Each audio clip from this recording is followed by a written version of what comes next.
Welcome to Own the Season podcast. We will talk to industry insiders along with outdoor enthusiasts to help you own your season. Now let's join hosts Art and Michelle Helen with Brad Jones. Hello and welcome to Own the Season podcast. I'm Michelle Helen along with Art Helen.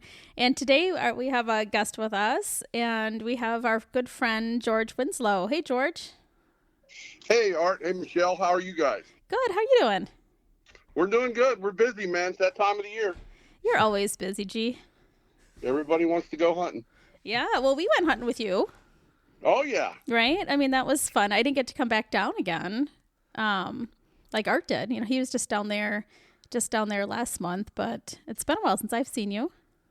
Yeah, Art brought the weird weather, as he did. Yes. I was going to say, it was, I might have gone down, but she didn't miss much because it was You guys weird. had like snow, didn't you? Snow and ice?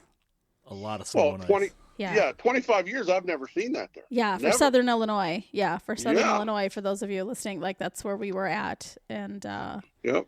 unusual 4 weather. inches of ice on the first round, you know, and then, what was it, Art? 6 inches of snow, and then 8 inches, and then 6 inches, and then Yeah, it was kind of wild. It was, and it was tough because, I mean, we were still seeing good bucks on camera, but Yeah. trying to get to them was the hard part. You know, we couldn't get to them. We couldn't sit the stands we wanted. The winds were just stupid for that time of year. I mean, everything was just messed up. So maybe it was, you know, the good Lord telling us that we were supposed to lay off deer for the year and let them grow another year for next year so we can come back and shoot them when they're bigger. That's exactly right. But there was no problem seeing deer. I mean, we saw a ton of deer. Oh. They just couldn't break through the snow to get through the ice to get into the food plots. So, you know, what they did is they moved into the thick stuff that had honeysuckle in it. They were feeding on the browse. Yeah. Yeah. You know, it was a tough hunt for sure. Yeah. Well, there's one thing we know is, you know, we can't control the weather, right? Nope. Like we can't control it. Guides can't control it. You know, outfitters can't control It's it. one of those variables that you can't control, you know. Yeah. But I got lucky I think it was, what was it, the week before you got there, Art? I believe so. Yeah, it was a week Yeah, and a half before I got there. I shot a good one. I got lucky. You know, found this guy feeding in this field with a bunch of deer, and next day set up on him and got him. Sweet. I think he scored 163. Nice. Yeah, that's a good one. Well, you put in your time, you know, over the course of the fall, you know, I'm winter. there for so 2 months, you know. Yeah. Yeah. Well, say But I got lucky and saw him. He stood too long and looked at me, and I knew he wasn't scared. So I said, "Uh-oh." Yeah, you But it can't was fun. It's always fun. Can't make those kind of mistakes, can they? Can't sit there too No, long. they can't. Yeah. Especially them big boys. Yeah. Well, we've known you for a long time, George. Like going way back. I'm sure we met probably at a trade show, when you were still doing a lot of trade shows for We used to do 25. for Bullseye. Yep. So why don't you explain to the listeners, you know, what it is that you do with at Bullseye, and then we'll, you know, I'm sure we've got some other questions that we'll have for you. Okay, well, basically what I've done is when I first started hunting, I think I was 18 years old.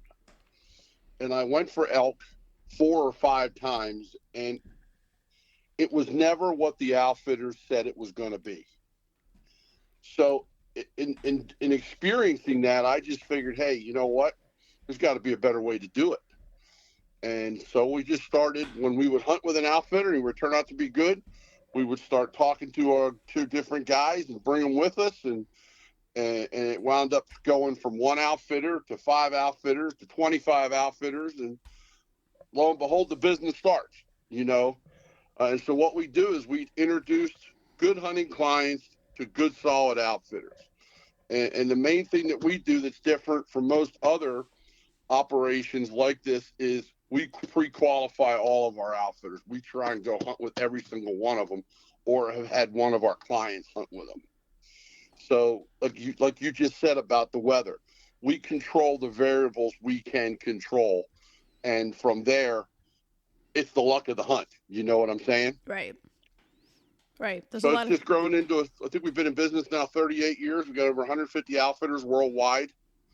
Lots of clients over 38 years. You build so many clients and so many great friends. I always tell everybody, You know, it's not about the trophies I put on the wall. It's about all the relationships I have all around the world. These people are family. They're my brothers. You know, you understand that, I'm sure. Yeah. That's what the business, I think a lot of hunting is, right? Whether you're the client or the hunter, the average person out there hunting who is not in the business in any way other than as a consumer, you know, it's all about the friendships that they make and telling their stories with their hunting buddies and, you know, maybe teaching people how to hunt. And then there's those of us that are in the business in some way, shape, or form. And it's, again, like the people that we meet, like you know, like other vendors at the trade shows, like consumers that we meet in Columbia, you know, when we're out in Ohio or wherever, who come and stop and see us every time that we're in town. And those relationships that you make that you never would have met these people otherwise. And then develop like lifelong friendships. Yeah, right? For sure. With lifelong. Good people. Yeah. With good people. Yeah, they become your extended family for sure. Yeah. You know, like my Illinois outfit, I branched off 25 years ago and started what we were talking about, the Illinois outfit, you know, and I've had the same guys for 25 years. Mm-hmm. Yeah. Same people. Yeah, that's family for sure right there, right?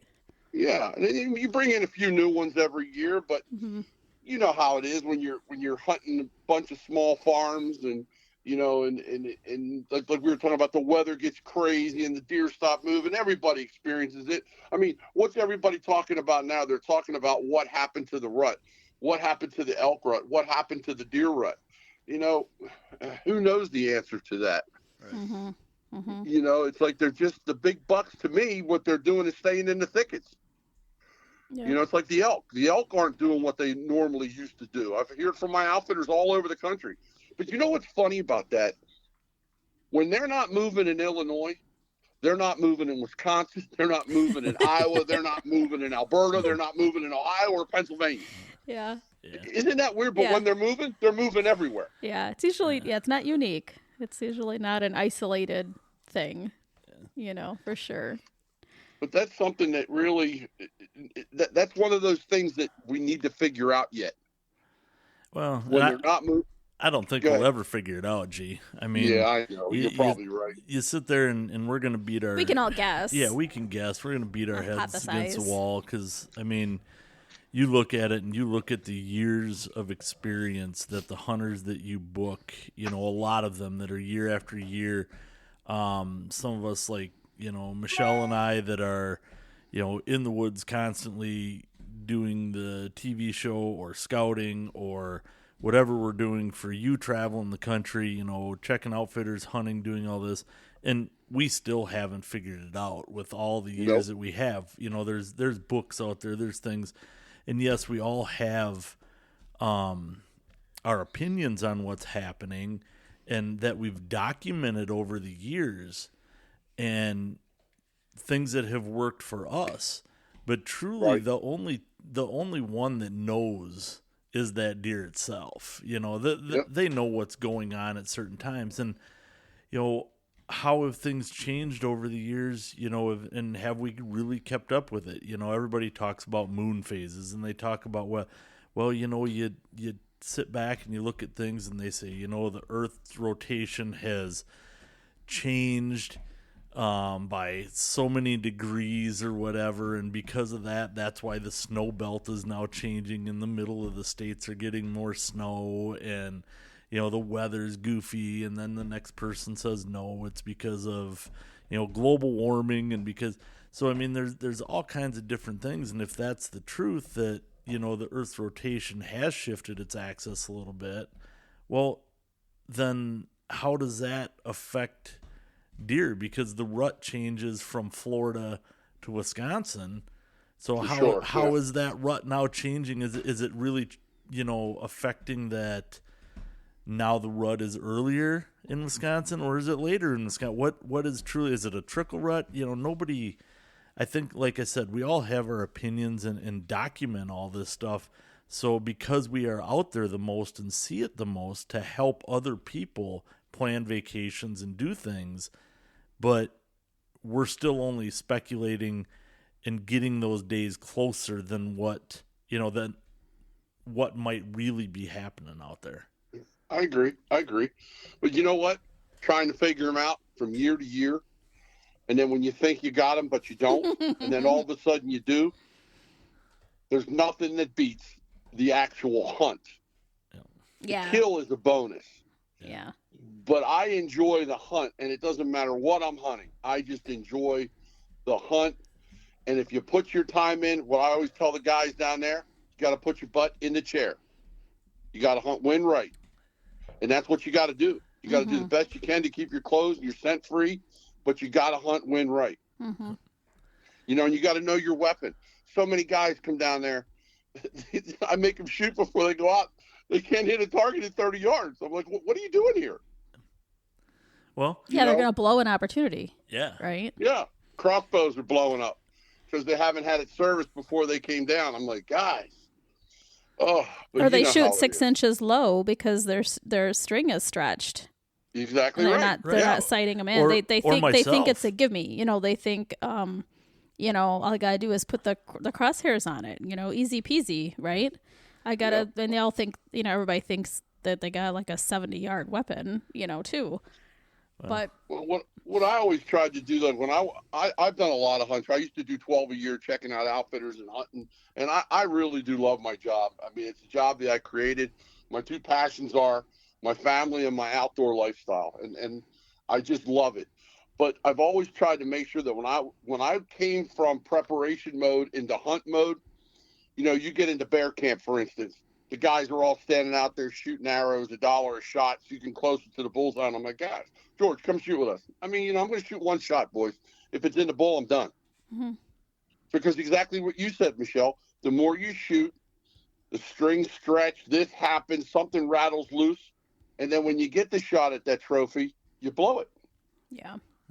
Or I'm not here for a target ceremony. I'm here to hunt. Yeah. Or, you know, something else that we've done with youth when we've taken kids on hunts and have them, target shoot or sight in or pattern their shotgun, whatever it might be, here with us before we go to the hunt, we end on a high note, like you don't want to shoot so much that maybe you get fatigued or you or you flinch, because the buddies are teasing you then, right, too, if you're playing a game like that. And then you flinch and you make a bad shot. Well, then you start to maybe question your ability.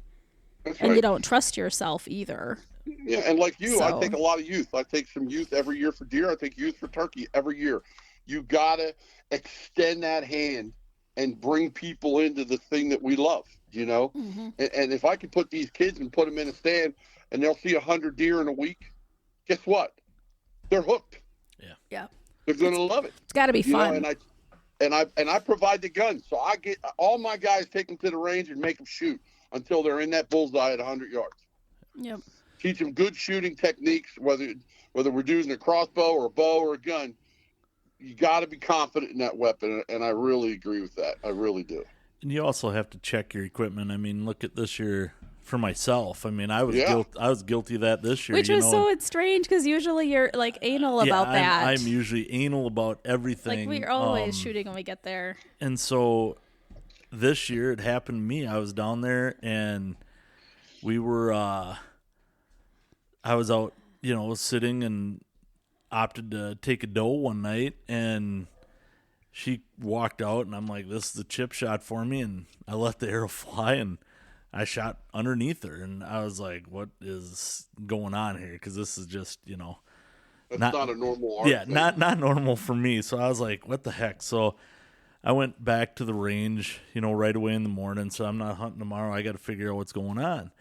And I shot, and I was 6 inches low.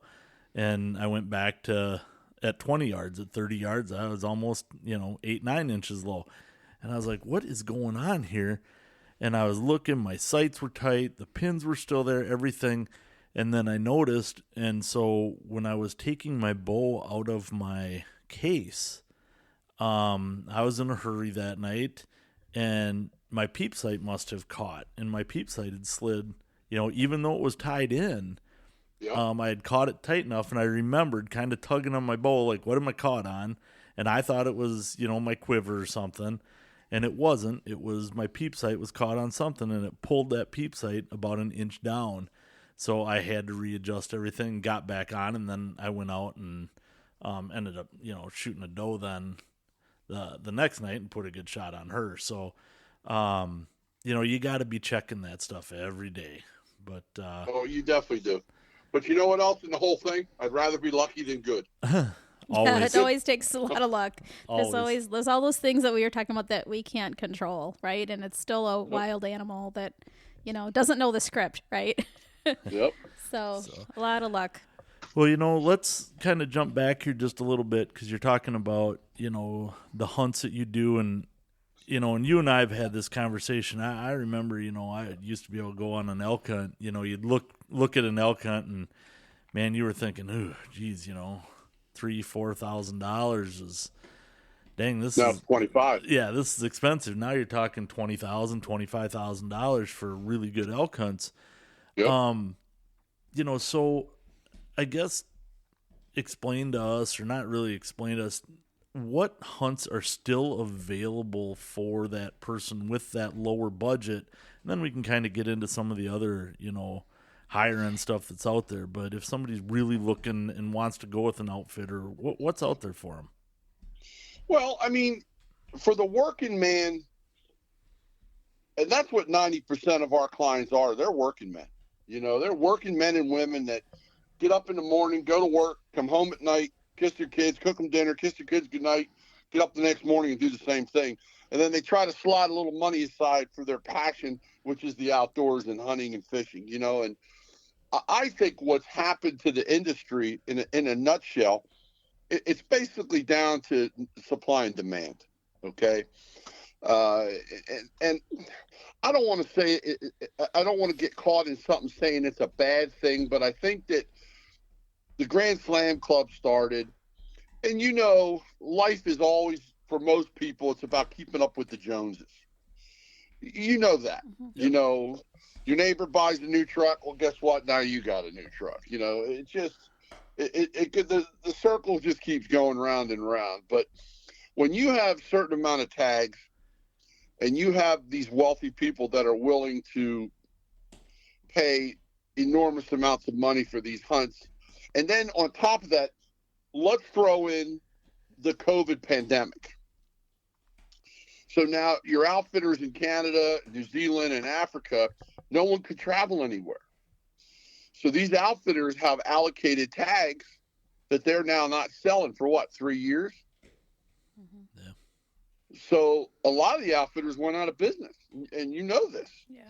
So they're trying to recoup a loss, so they started jacking their prices up, and then they put a limit on the provincial governments, put a limit on the amount of tags they could sell, which was always in place, and the supply and demand just took over. I mean, stone sheep went from $4,500 to $4,800, and now they're $48,000, and now they're to $60,000. Desert sheep are over $100,000.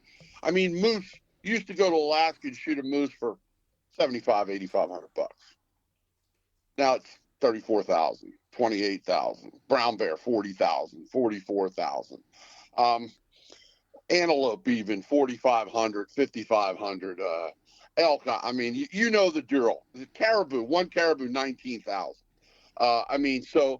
But hunts that the working man can still afford if they're willing to do the work or get in touch with someone like me that's working this type of industry day after day, year after year for a long time. I would say antelope's one.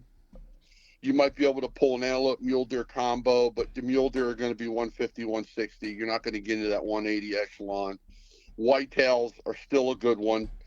There are some moose hunts, Newfoundland mainly.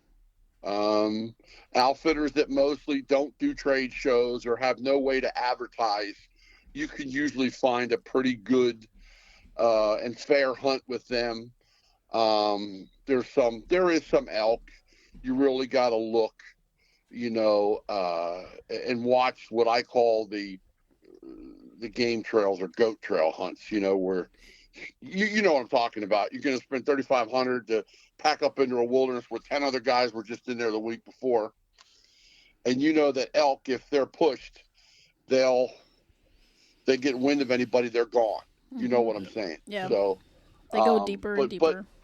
But you can still pig hunt, predator hunt. New Zealand and Africa are great bangs for your buck. They really are. You know, right now I would put them high on the list. I'm contemplating going to Asia to Turkey this year in September. I booked 4 guys over there for mid-Asian ibex, and the hunt right now $7,500. And the mid-Asian ibex is just an awesome trophy, you know. For $7,500. I mean, why not, right? The only thing is, it's 3 hours to Boston, 9 hours to Istanbul, 6 hours to Bishkek, and then a 7-hour truck ride. Right. So, I mean, it's the travels, I think, would get you there. Yeah. But there's still deals out there to be had if you search and work. I just found 6 brown bear spots for $12,000 a piece. I bought them right away. That's the difference between me and a lot of these other guys. Not only am I a hunting consultant or booking agent, but I'm also an outfitter in Illinois. I do some leasing in Ohio, Kansas, but I also pre-buy spots if I know they're good. Last year I flew to Utah and I did an elk hunt. Now I've killed 12 bulls. Why did I go shoot another bull? Because I wanted to pre-qualify that outfitter. And that hunt turned out to be very good. And I still have 2 tags for that I'm sitting on right now. 2 private land tags, kind of holding them out for someone I know that really has been on a bunch of elk hunts and hasn't been able to kill one, So, but that's about it in a nutshell. I think, but I think the industry's due for a wake up, because when all this competition stops with the Grand Slam Club and the guys stop fighting over these limited tags, it's going to come down. I really do. Just like anything else, Don't you think agree, it Art? has to. Yeah. At some point. It does. It has to. Now, like going to Africa, what would you be getting flights, getting everything over and back? I take care of all that. First thing we do, customer calls up or we run a special to Africa. First thing we do is we get an invitation letter from the outfitter. And then from there, we fill out a contract, send it up, pick the animals you want, go over the trophy fees. My recommendation for someone, daily rates can be anywhere $350 to $650. Most of them are in that $450 range. A couple of my guys are still at $350. I like to keep the daily rates down. I like to get the wives. If the wives want to go, if it's a great trip for someone to bring their spouse or their children, I like to get $100 a day or no charge. And if the guy wants to kill an impala for dinner, then I'd like the wife shoot it if she wants. You know what I mean? Get them involved, take them shopping, set up camera trips. But mainly pick your animals. Let's put a package together. And then go over and any other animals you shoot, you just pay a published trophy fee price. But for the bang for your buck, you can't beat it right now. And what is like average cost on that? You can go anywhere. I think one of my specials right now is $4,500 for either 3 or 4 animals, 7-day trip, $4,200 or something. And then you can go 10 days, which I recommend if you're going to do that kind of flying and you're going to fly that far. I recommend 10 days, and I recommend minimum of 7 to 8 animals because you're going to shoot more. Right. I always joke with my clients, you have a Cabela's credit card? They said, yes, and make sure you bring it with you. And they say, why? I said, because you're going to be negotiating. You in sales at all? Because you're going to be. And every time you see an animal that you don't know what it is and the professional hunter tells you, how much for that is going to be your question. And then it's getting everything back. Start, and then getting everything back. Well, getting everything back isn't bad. I tend to not send anything through New York at all. That's proven from past experience. Okay. I use a company in Chicago. I think the name's D&L. So actually a woman company named Lisa. For sure her name's Lisa, yeah, D&L. And I ship them through there for my clients, and we've never had a problem,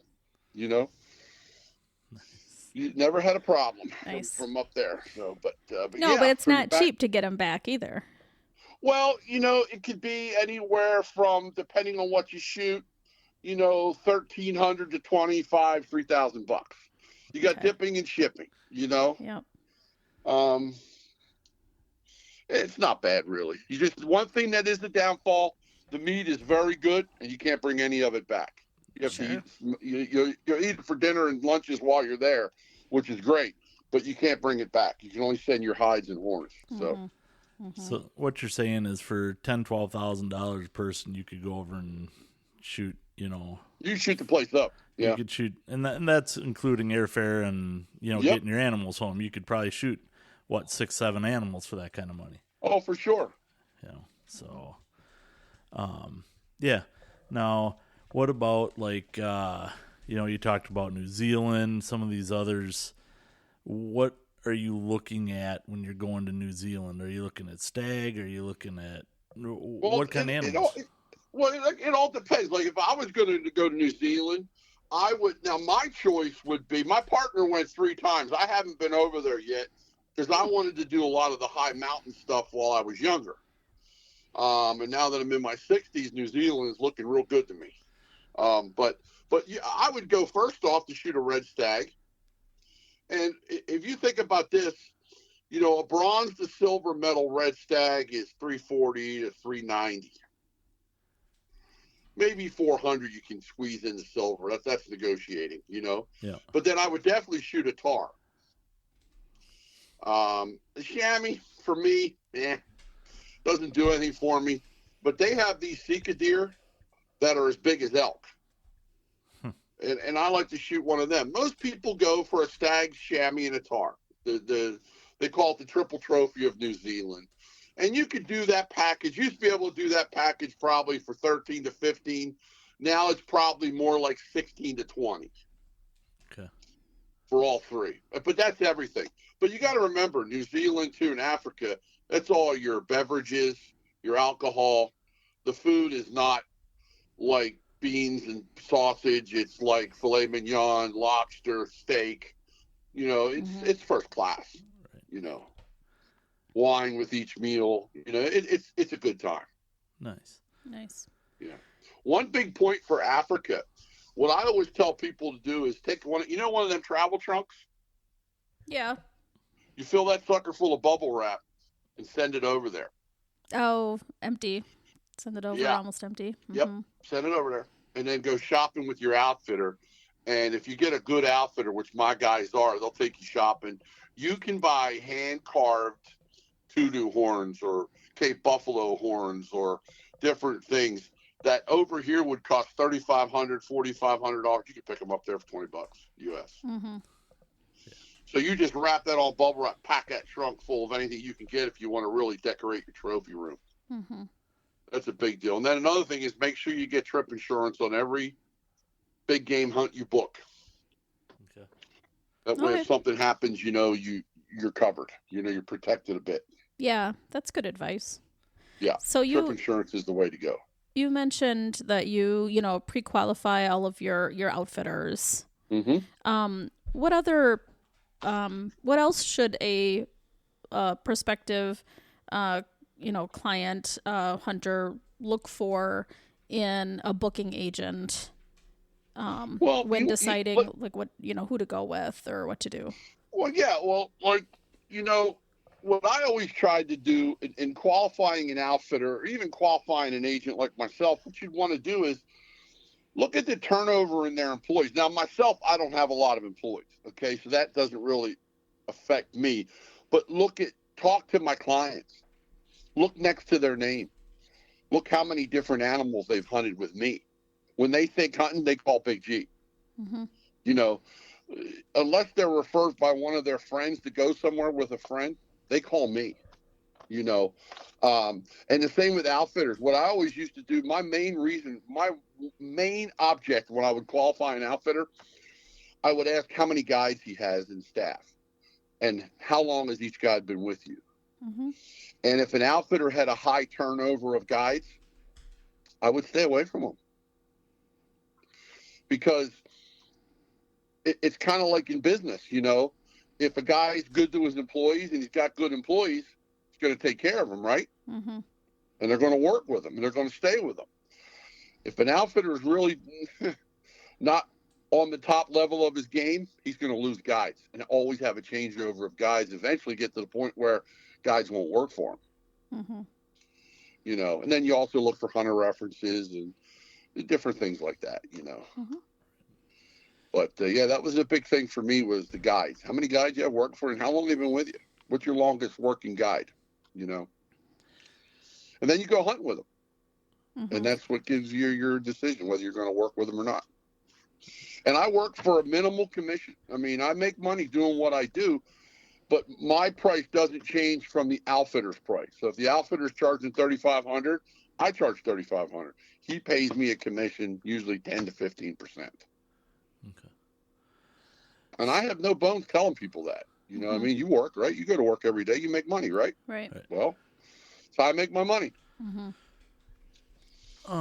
Do you see, you know, your outfitters, because there's, you know, you've got a lot of bow hunters, gun hunters. Do they cater towards one or the other, or does it not really matter? And is there, you know, if you're a rifle hunter, is there something, I guess, that you should be looking at a little differently, saying, you know, this is more of a rifle hunt than it is a bow hunt? You know, do they change up at all, or how's that work? Well, I mean, I think if you're hunting whitetails, you should have your farm set up for both weapons, you know, archery or firearm, which I try to do. I think most outfitters in the beginning, you want to know the truth, most of them didn't want bow hunters. Because according to most outfitters, they were babies and you had to cater to them, you know. You had to change the game. Yeah, well, you know what I mean. We are, you know, and another thing is, you know, some of the outfitters used to use their bow hunters to guide for their gun hunters, you know, to scout. Because it's earlier in the season. Yes, they would just bring in bow hunters, and if they got a shot, they got a shot. But they would get to see what game was where and what was going on. Excuse me. But you follow what I mean. I mean, and then it got to the point where, hey, wait a minute. These bow hunters are pretty serious. They're spending money.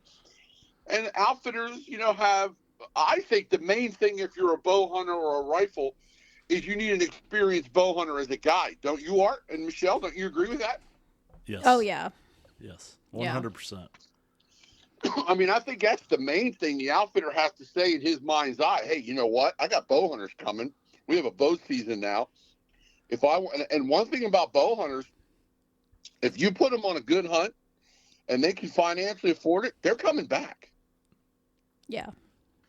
So if your guides are all rifle guides, you're bringing in a crew of bow hunters, as a good bow hunter, you're going to know whether or not the guy guiding you has bow hunted before. Right. Oh, yeah, 100%. You know, when you get out there, and I've been on some of those before, and, you know, they get out there because I do, you know, I would say probably 90% of everything I do anymore is bow hunting. I mean, I gun hunt, have absolutely nothing against gun hunters. Right. And I love to do it. I guess I like that up close and personal. Your preference. Yeah, my preference. To be bow hunting. So, you know, and I've been in those camps before where you get there and you look at a stand set up and you're like, that's a gun stand. Where's my shot going to be? And they're like, over there. And I'm like, that's the trail over there? Well, yeah. I'm like, that's 85 yards. Yeah, could I do that? But that's stupid to do with the bow. So no, it's not the right setup. So, you know, I've been down there.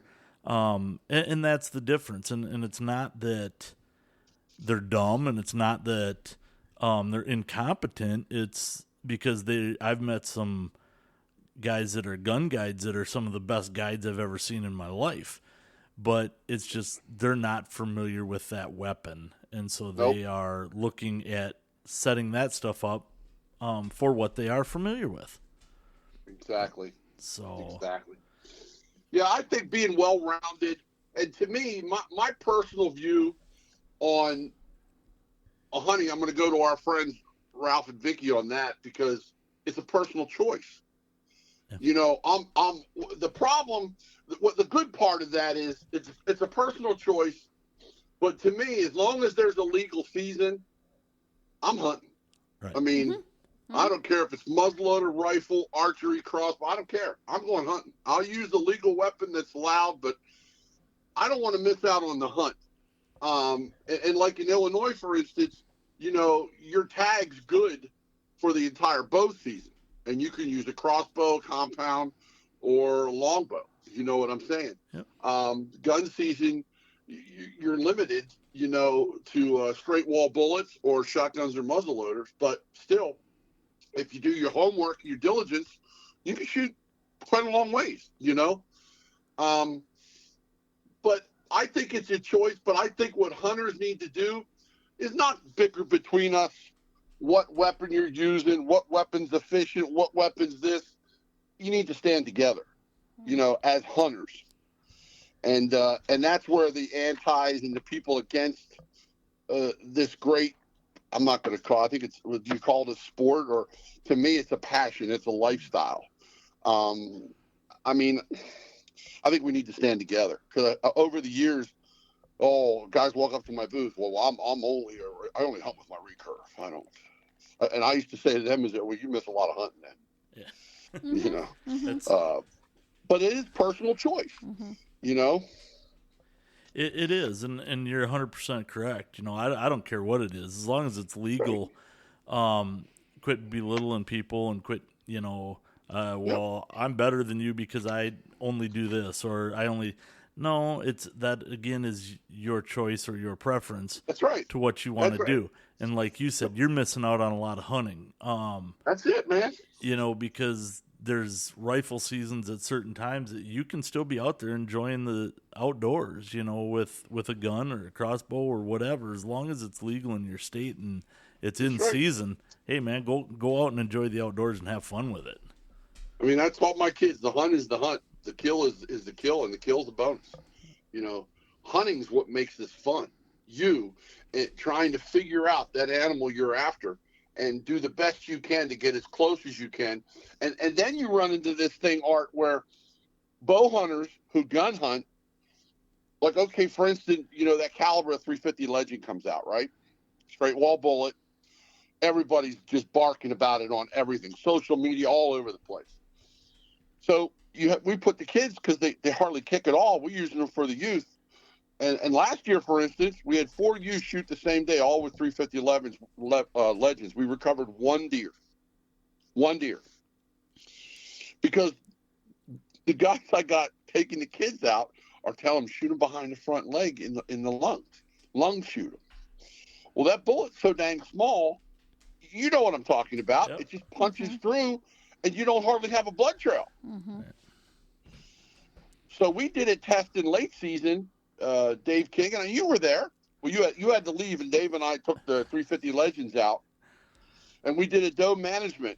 And just to see, I said, Dave, let's shoot them in the shoulder and see what happens. Every single deer dropped like a stone. Yeah. Mm-hmm.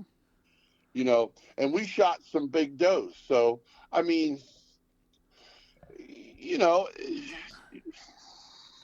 hey, it is what it is. But like I said, I think you got to work through things. And I guess the point I'm getting at, I learned something. I was really down on them 350 Legends. And I'm not now. Right. You know, I think I learned something every day I'm in the woods. Mm-hmm. I try to anyway. Mm-hmm. Yeah, and to bring that back to, you know, what were the whole conversation earlier about your outfitters is that's the other thing with being with them for so long. You have that trust that they're still learning. And no matter how many seminars I do, no matter how many hunts I go on, no matter how many days I spend in the woods, I'm still learning something, not only from myself, but somebody else and that animal. And if I'm not learning, I'm not paying attention then to what I should be out there in the outdoors because things change. And that's what a good outfitter does is, you know, they learn how that animal changes, or if it's bears and they're baiting bears, how the bait might change throughout the season, you know, if they've got big acorn drops, or How do we change up the baits? How do we do these things? That's what good outfitters do. Just like you said, as a hunter, testing that equipment, figuring out, okay, how can I make this better, and what should I tell the youth next time when they come in? That's the same thing as those outfitters. Right. Instead of telling them to stay away from the 350 Legend, I was going to sell them. I'm going to keep them using. Tell them to shoot them in the shoulders. Right. You drop them like a rock.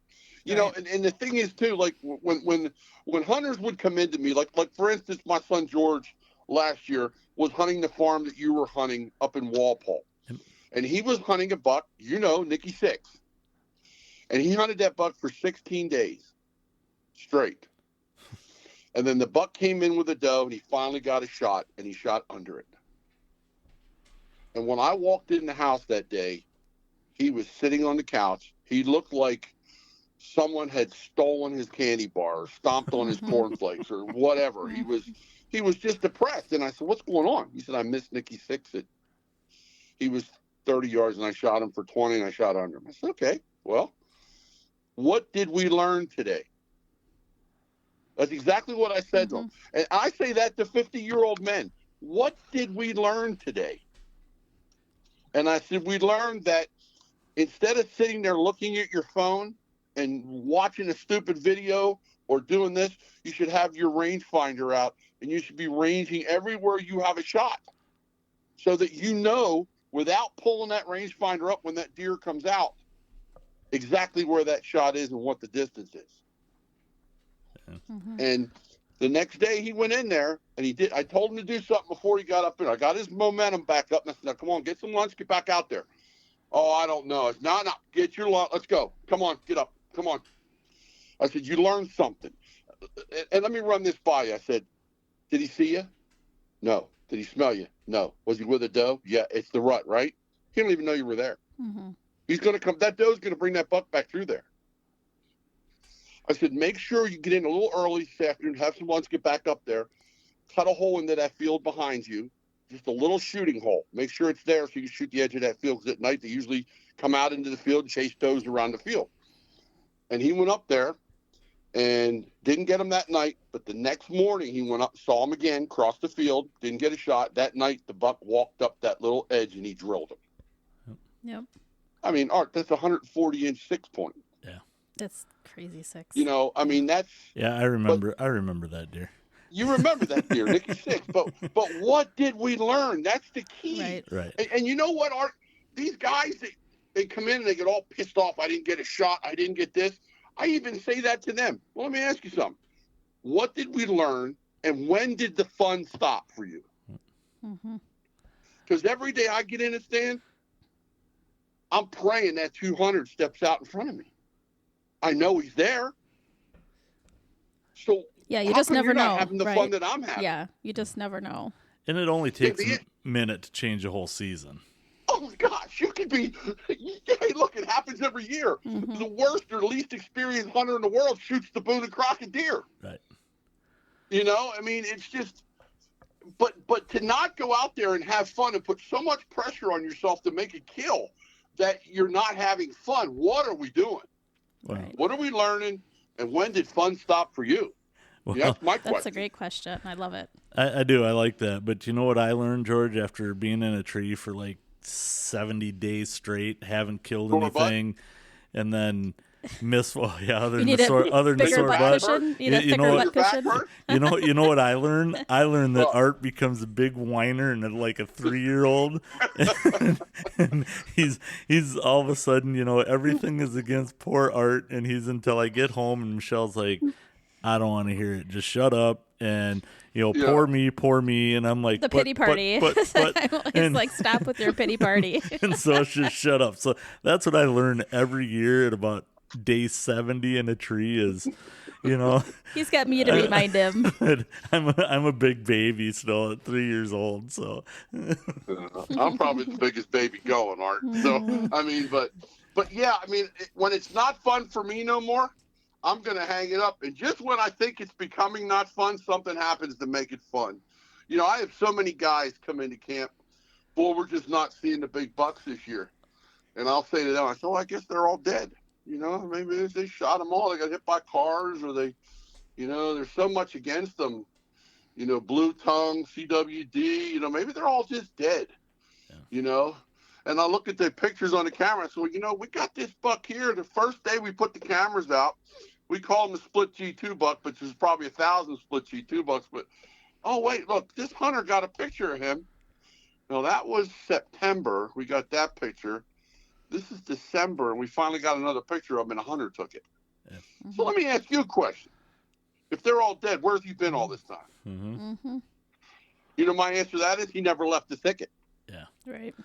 He's somewhere. I think, yeah, he's just staying in there. He's got water and food, and he's not moving, And, hey, that's what the big ones do, The older they get, the less range they move, the less range they travel. That's right. Yeah. That's right. The areas become tighter and tighter, man. Well, I remind Art, he's got, 40-ish cameras out on the properties here in Wisconsin. Probably just on one of them or two of them has that many. And still, you're not every deer is going to walk in front of a camera. Mm-mm. No, they don't. We tend to. And once them big boys, Michelle, once them big boys see that little red light or hear that thing when they walk by, they walk behind it. Yeah, well, and especially if you got scent on it. I mean, if you're like, yep. Then they associate like a human scent with that. It's probably going to be a little less if people are like more careful. But yeah, I mean, those smart ones are maybe going to choose not to go in front of that strange thing. But still, like they're not always walking in front of a camera, no matter how many cameras we put out. But isn't it fun, though, trying to figure them out? Oh, yeah. It is. And, like you said, when you quit having fun, and there's points in the year that I'm not going to lie, that there are some times, and a few years ago, I kind of quit having fun. And part of that's my own fault because I have a standard on a deer that I want to shoot, right? It's right. Especially here at home. And so I put that pressure on myself. I don't care what, other people shoot. I don't care if you're happy shooting a 6-pointer or 4-pointer or spike or whatever. I've shot enough big deer that I put pressure on myself that I want to grow a certain size deer on my property. I want to hunt those deer. And that's just me. And so how do I have fun again? And that was my biggest struggle was I wasn't having the fun because I didn't have that deer I wanted to hunt, and some years I just don't. There's not, there might be that old deer. Yeah, I'm going to go shoot that old deer, but to me, I'm just taking a cull deer. It's not, I'm not hunting for age and antlers. It's just age. And if I'm hunting a really good deer that's age and antlers, that's one thing, but if it's not on the property and I'm not having that fun, now I have to look at it and go, okay, how do I bring this fun back into it anymore? And for me, then that is bringing, some special needs or handicapped hunters in, or hunting more with my wife or my dad, and trying to put them on deer that I may not be happy with, but I know they're going to be extremely happy with. And exactly. Yeah. So that changes, or getting youth out there, getting people that, this is the best buck they've ever killed, or, it's a great old mature deer, and they're like, yeah, I'd be excited to shoot something like that. Great. Then for me, that becomes my new fun. My new fun is, all right, now I want to match wits with that, but put somebody else on it and see, if they're capable of getting this done. So, there are ways to having fun. It's just, how are you going to do it? And Art, as we get older, the fun gets harder. It does. Like I went on that elk hunt, and like I said, I originally had planned to take my 2 boys, and both of them couldn't go do the work. And I went with a guy that hunts with me in Illinois, Brandon, and we went up there and with 2 other guys. And I'll tell you the truth, I didn't know whether or not I was going to be able to climb that mountain. You know what I mean? Yeah. And get up to where the elk are. And so we got there 2 days early, and we took 2-3 mile walks every day, twice a day, to acclimate to the atmosphere. Because I remember doing that when I was in serious elk mode, Mm-hmm. and sheep mode and goat. Always get in there a couple days early and just walk to get your lungs acclimated to the atmosphere. And then the first day I killed that bull, and it wasn't that bad. A lot of roads on the property, did a lot of driving around, did a little bit of walking. But the next day we humped up the mountain. When I got to the top of that mountain, we got to our spot, I sat down. And I'm not a crier, but I got to tell you, I had tears in my eyes. And the reason was we were sitting there trying to shoot this bear, and the owner of the ranch says, "Who showed you that bear?" And I said, "Well, the guy Mike did." And he says, "Well, I don't think we've ever shot a bear on this property in all the years that we've owned." I'm like, "Well, I'm going to tell you something. That's a 500-pounder. If I drove into town to get the tag to come back out, and we hiked there. We weren't there 30 minutes, and we had bull elk and cows on the mountain across from us, and they were bugling and rutting. And B looks at me, and he goes, "You crying?"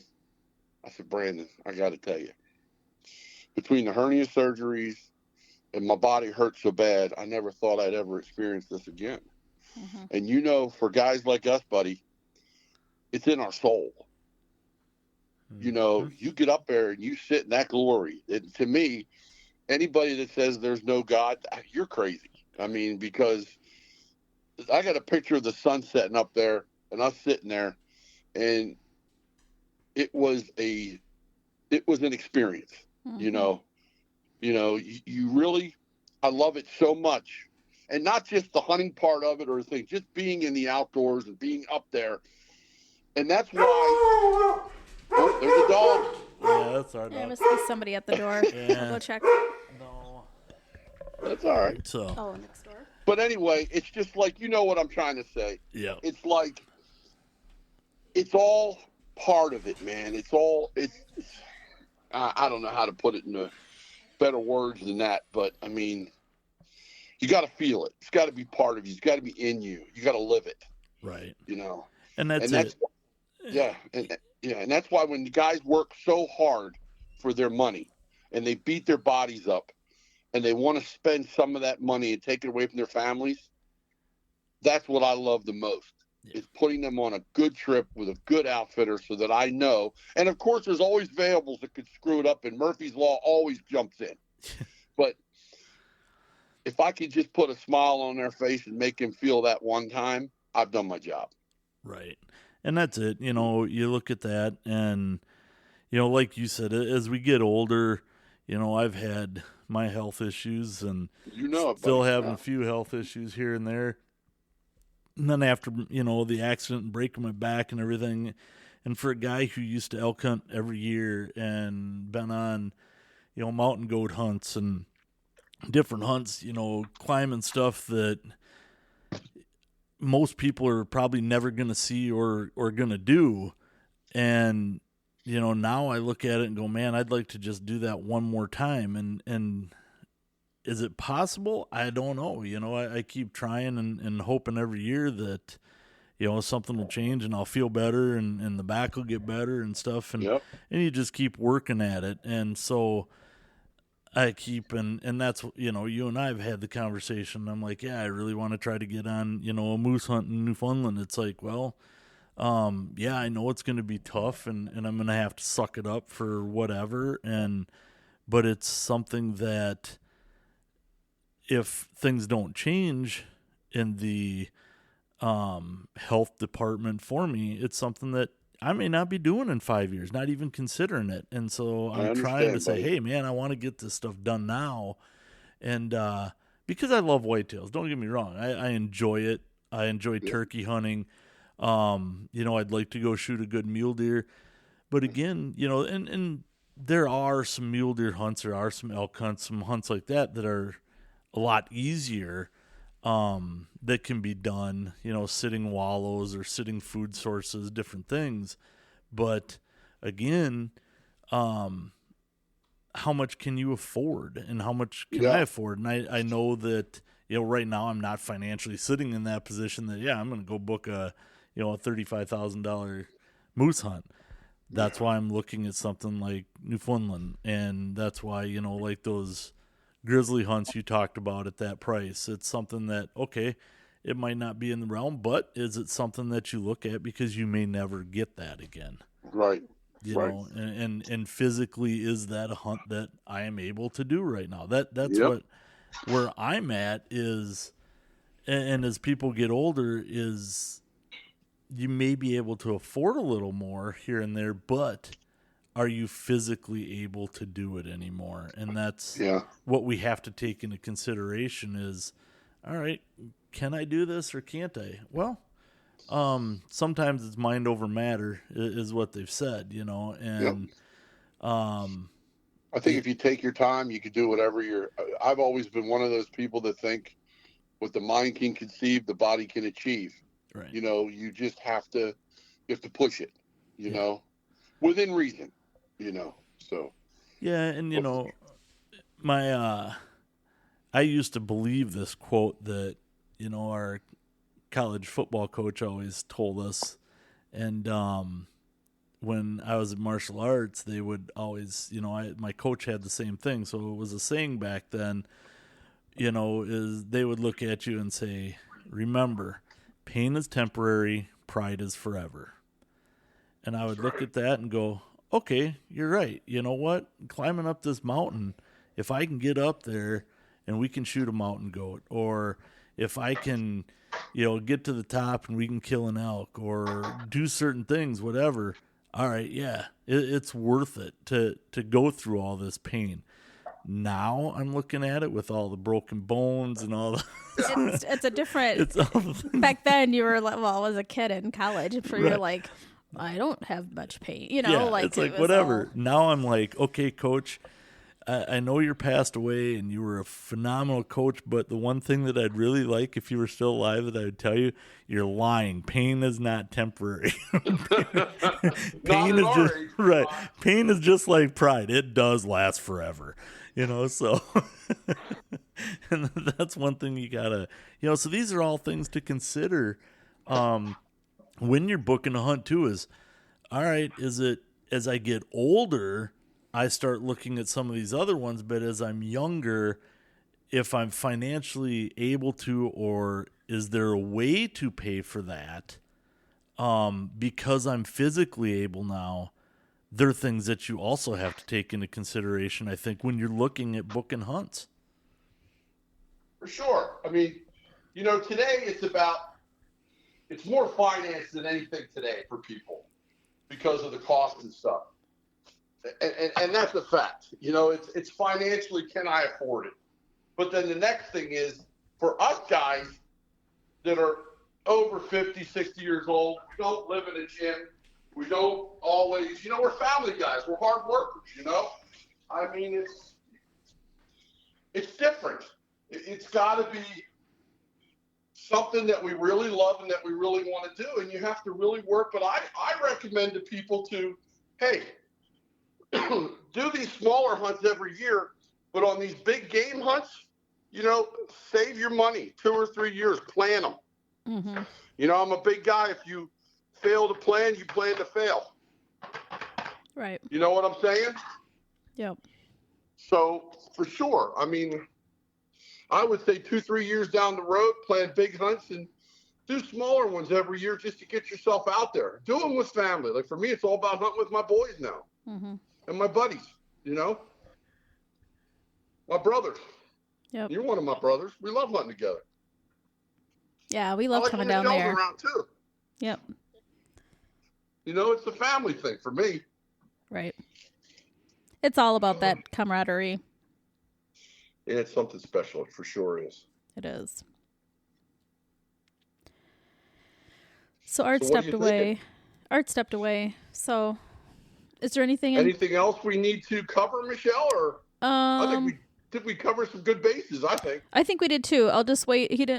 I don't think he's going to be gone too long. I'll wait till he comes back and we'll see if there's anything else he wanted to touch on. And if not, we'll just close it up by having we'll ask like how people can find you and things like that.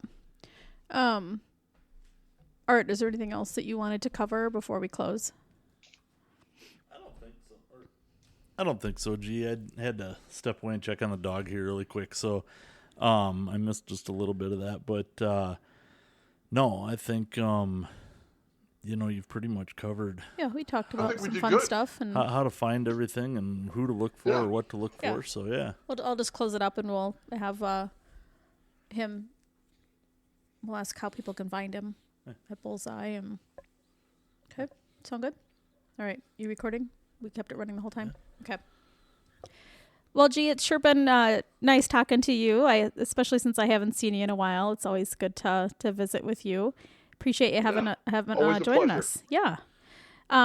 So where can people find you in Bullseye Outdoors?